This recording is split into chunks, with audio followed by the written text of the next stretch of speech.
Hi, this is Anne Marie Eddy with Refabulous Decor. Today I want to talk to you about how to paint your old furniture with Annie Sloan chalk paint. This is an introduction to the chalk paint. It's super easy and we're going to have a lot of fun. So the piece that I've picked out today is a small little nightstand, and some of you might say, I have one of those in my attic, in my garage, and I'm not doing anything with it because it looks so old. That's the great thing about the paint. The paint is so easy to use. You normally do not have to prime. You barely have to sand. The paint goes straight onto your piece of furniture and gives it new life. So with this small little piece, mostly all I'm going to be doing is giving it a good cleaning first of all. What I like to use, besides like a Windex or just hot soapy water, is this Jomax mold and mildew stain remover. And it's almost like giving it a nice little bath, degreasing it, giving the paint something to hold on to that's not too shiny. If you really have some sticky parts on it, you might want to try some of the mineral spirits. Mineral spirits is non-toxic. It's a great tool to use with redoing furniture. So Annie Sloan's paint comes in these quarts. The quart will probably cover about 1.5 to 2 dressers. The second step that you always need to do is seal your piece. Now we normally seal the pieces with the clear wax, which is beautiful. It has a beautiful finish. But there are other times where you might need something a little bit more durable for the top of, say, your dining room table. And we do carry some more durable top coats as well. Brushes. You might have some brushes laying around, and as all of us do, but how good are they really? Annie Sloan has some beautiful natural boar's bristles brushes. These are great. They will last you forever. They clean up with soap and water. This is the medium-sized paintbrush, and it just fits really well in my hand. There's also a small and a large. So come into the shop and figure out which one feels good in your hand. This is a wax brush, and it's got a point on the end, and again, feels really nice in my hand. The point is so you can dip it lightly into your clear wax and then apply it a nice even coat to your piece of furniture. When I talk about the finishes with the chalk paint, I always like to show people this. This is 2 coats of chalk paint just on a sample board. As you can see, it has a very matte finish, and it is prone to getting scuffed up or having some stains on it if you don't protect it. So step 2 is applying the clear wax, and as you can see here, it really enriches the color and gives it a slight sheen, but it's still pretty matte, and it just looks really nice. Cleans it up and seals it. There's also a white wax if you want that type of finish. The dark or the brown wax to give it somewhat of an antique look. And finally, there's also a black wax, which really looks amazing on some of the pieces. I like to use this sparingly, say in some of my corners. I wouldn't really use a heavy coat like this of it. So also, these are Annie Sloan's colors. This is her color chart, and as you can see, there are a lot of gorgeous colors. These are the neutrals right here, and then the whole color wheel is on this side. So if you don't have a color chart yet, come on in or check out our website, www.refabulousdecor.com, to see what colors really speak to you, what you're looking for. With these neutrals, I would say old white or kind of a linen white is our most popular, as well as the Paris gray and graphite always as well. There's a beautiful duck egg blue, which a lot of people like, especially on the island here because it's more coastal. But again, we can mix all of these for you. You can add white. We can consult with you. Come on in and we'll show you how to do it. So that's the color chart. And lastly, I'm going to talk to you about sanding. These are the sanding pads that Annie Sloan carries, and they're great. There's a fine, medium, and heavy grit in each pack. And a lot of pieces, when you're sanding it in the beginning, I'm not going to, I don't want to get down to the wood. I'm just going to sand off a little bit of grit or whatever, if there's any residue still on there. So let's get started. As I said, I'm just going to give it a little bit of spray of this furniture cleaner and wipe it off well.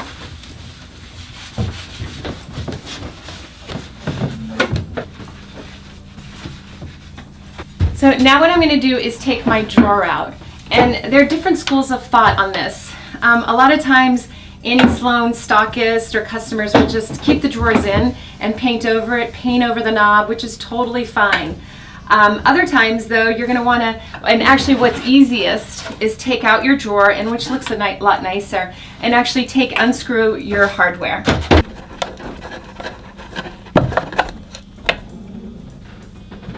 A lot of times you'll open up the drawers and find some surprises. Normally it's usually just a little of, cobwebs and some dirt. Be sure to give your drawers a good cleaning, and maybe even inside, to really reduce any of the mold or mildew. Especially white mildew can build up in old drawers. So I'm just cleaning out this drawer. You can see it has the nice dovetails, which a lot of the older pieces have. They're made by hand, and it's really great craftsmanship. Normally at this point I would actually do a wash in the drawer to cover up any of the old stains, but for today we're just going to be focusing on painting the front. So I'm going to give this a light sanding with the Annie Sloan medium grit, and I am going to put on my mask for sanding purposes, just to be safe. Or if you're in a well-ventilated area like outside, you don't necessarily need it if you're doing a light sanding.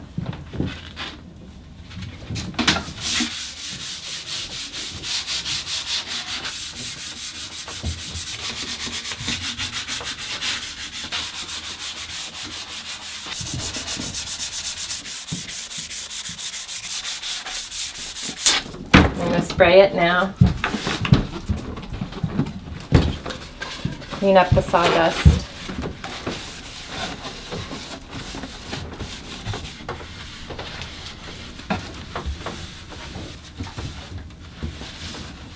So that's really all the prep that I'm going to do, and that took me about 2 minutes. After you open your can, always give it a good stir.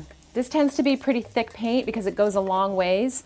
If it's very thick, you can add a little bit of water to it to thin it out. I always tend to thin out my second coat. So a little bit again onto your paintbrush goes a long way, and you're just going to start painting. Does not have to be perfect. There are a lot of different techniques that you can go for, whether it's a smooth look or distress look, two-color distressing. But for just your first piece, it's always great just to get the paint on and wax it, and then sit back and enjoy the benefits of it.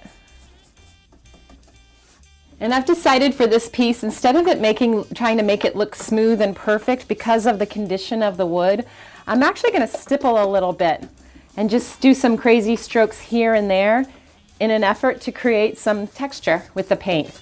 This is the fun part.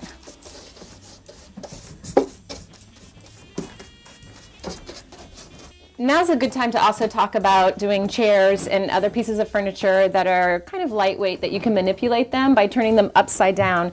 They have these long spindly legs. Sometimes it's a pain to really get to every little crevice and every little point of the leg. So I tend to turn them upside down and start painting the bottoms of them, and then try to also get underneath where you might miss some paint. So, but for today we're just keeping it like this.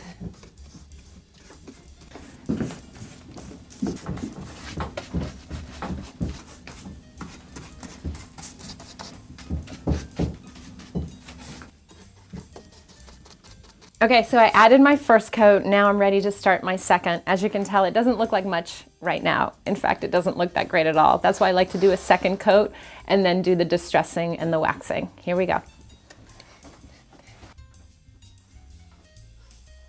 Like I said, this is very quick drying paint. Normally, if you're doing a dresser, by the time you have finished it, it's almost dried, especially the part where you started.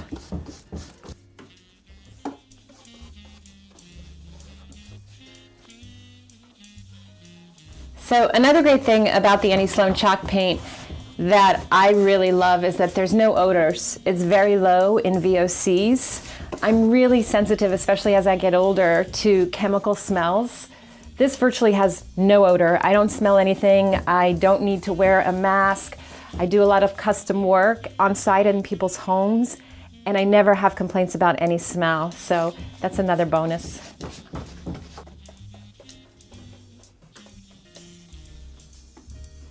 So in this piece, I'd also like to build up some crackle in some of the corners and in different areas where there's not a lot of paint. So to speed up that process, to get that process, I kind of go pretty heavy in some of the corners and different areas.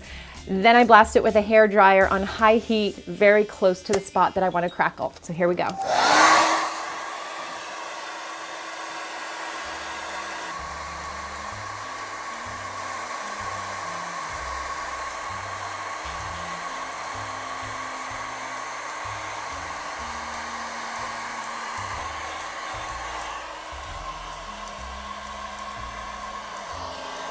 Okay, so now that we have put on our 2 coats of chalk paint, and it's kind of like putting lipstick on a pig, she's starting to look a little bit better.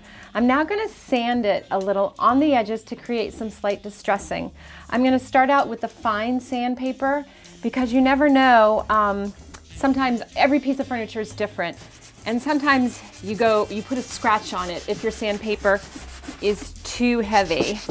This seems a little too fine for me, so I'm actually going to use the medium. And when I sand, I work on my edges first, and I do want to see some wood.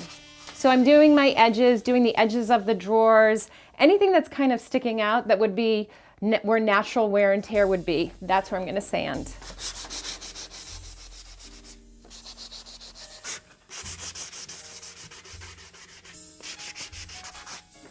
One question that people tend to ask a lot is, should I sand before or after I put on the wax to seal it? There's 2 different schools of thought. If you put on the wax first, it does make for less dust when you are sanding. However, then you do have to reapply your wax where you sanded. What I like to do is, if I have enough space and I have a drop cloth down, I will sand first, and then I will seal it all after I've wiped it off, seal it with the clear wax.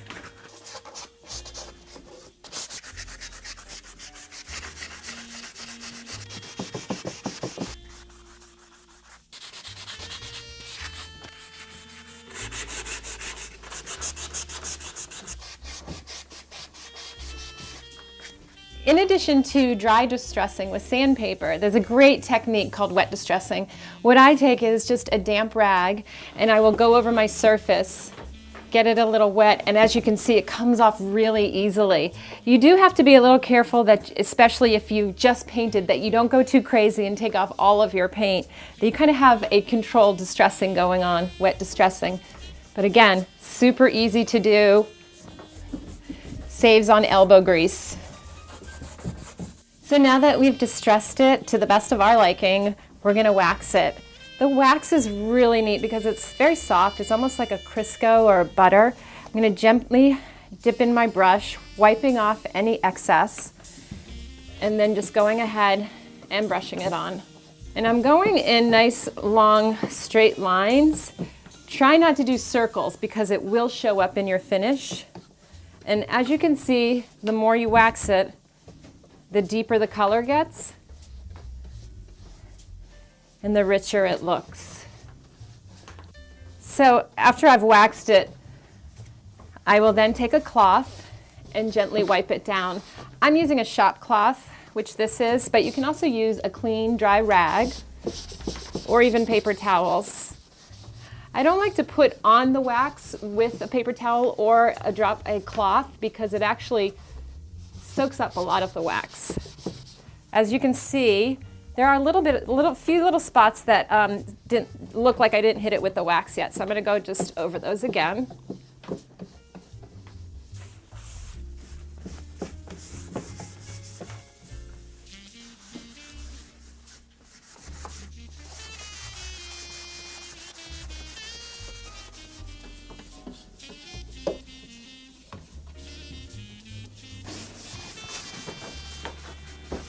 So we fully waxed our little piece with the clear wax, and you could always just stop there if that's the look that you like. You're going to wait 24 hours before you give it a nice buffing. The buffing is basically going to be its final sealing. But what we're going to do is have some fun and use some of the soft dark wax. It is kind of scary and it is very dark. Sometimes what I do is I actually mix it with some clear. As long as you put clear all over your piece first, you can use any other type of wax over that to create a unique finish. So here we go.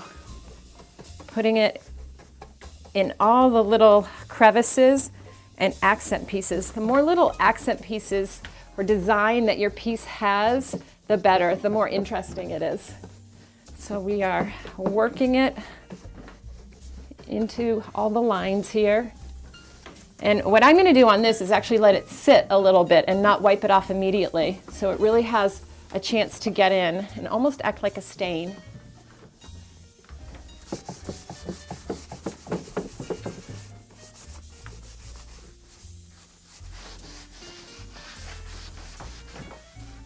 So here's a little trick. If you feel like you've put on too much dark wax, which I actually like this, but some people might say that's a little bit too dark for me, take some clear wax onto a paper towel or a rag and just take off some of the dark wax where you would like to, where there was too much of a buildup. And you can almost paint with it if you're moving the dark around. As you can see, it's taking off some of the dark wax quite easily. But I do often get the question where someone says, okay, I finished my whole piece, I used the clear wax, I used the dark wax, it's still too much dark wax for me, what can I do? In that case, you would use your mineral spirits to take off some of your dark wax, especially if it's been a day or two since you've put on the dark wax, okay? And this can help to move it around a bit and take off any excess that you don't want.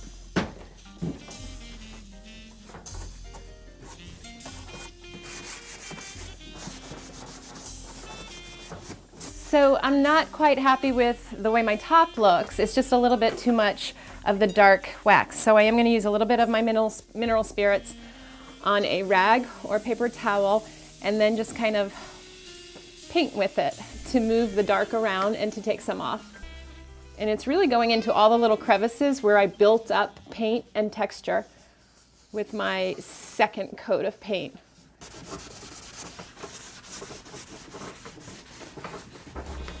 So the final touch that I did was I rubbed some of the Gilder's wax in antique gold onto the hardware, onto this little knob. And once you put that on, after 12 hours it will cure, and it does fantastic things for all of that old hardware that you don't necessarily want to throw away, but you might want to bring back to life. Even if this had some hinges on it somewhere, I would use this as well just to brighten that up. Final touch is buffing. So you wait 24 hours after you've put on the wax to the degree that you like it, and then you're going to come back and buff your piece. And not too hard. Some people use electric buffers. I just get a nice soft cloth or paper towel and I gently buff it, just back and forth until I see a little bit of a shine. And the buffing is really going to get rid of any tackiness that you feel anywhere.